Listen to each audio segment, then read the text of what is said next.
В това място ще покажем как се стартира Шаро за пръв път, т.е. неотключения Шаро, какви са му сетингите и как започва работата с него. Отиваме върху програмата Шаро с курсора и с отвори му даваме първоначален старт.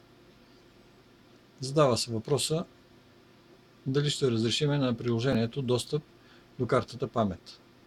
С детайли се вижда за какво става дума. Става дума за Sharo.ini файла, в който се записват данните на Sharo, с които работи. Това са настройките на потребителя и други данни, които Sharo е събрал, на които Sharo ще му трябват за следващата работа. Този файл трябва да разрешим да се работи, защото без да разрешиме на Sharo да работи с него, защото без него той няма да може да извършва никаква дейност, никаква работа. Втория въпрос е да позволим ли Sharo да използва микрофона и камерата. На този въпрос трябва да дадем да. Sharo микрофона не го използва само камерата.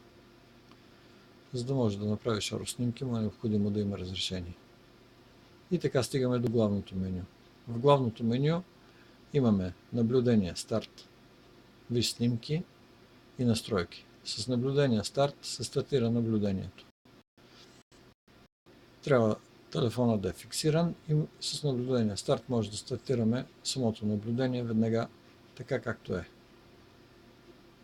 Виж снимки е втората функция, с която може да отидем, която може да я ползваме след като вече сме направили някакво наблюдение с запис на снимки. За да ги разгледаме тези снимки, имаме възможност да влезнем от тук във виж снимки и да ги разгледаме. Да разгледаме един от файловете, които са създадени по време на наблюдението. Настройки е мястото, където можем да влезнем, за да направим някакви настройки, корекции в стандартните настройки на Sharo.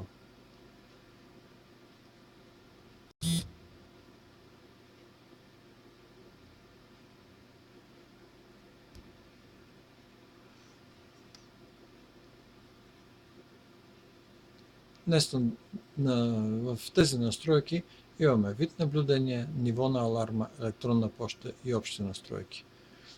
При първото стартиране или при стартирането на отключен Sharo, общите настройки имат тези две функции допълнителни, които след отключването на Sharo изчезват. Това е появата на идентификатора.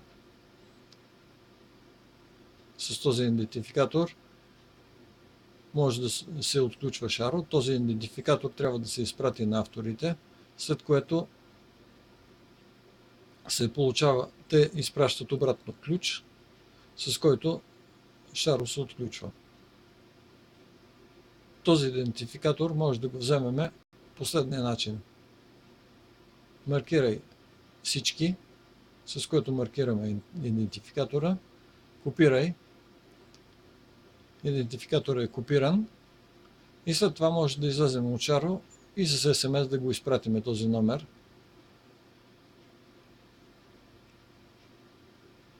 към авторите, така че да можем да получим от тях отговор, който ще въведем с тази функция. Въведи отговор. Ако сме получили SMS или пък мейл с отговора и отговорът е копиран в паметта, ние точно по същия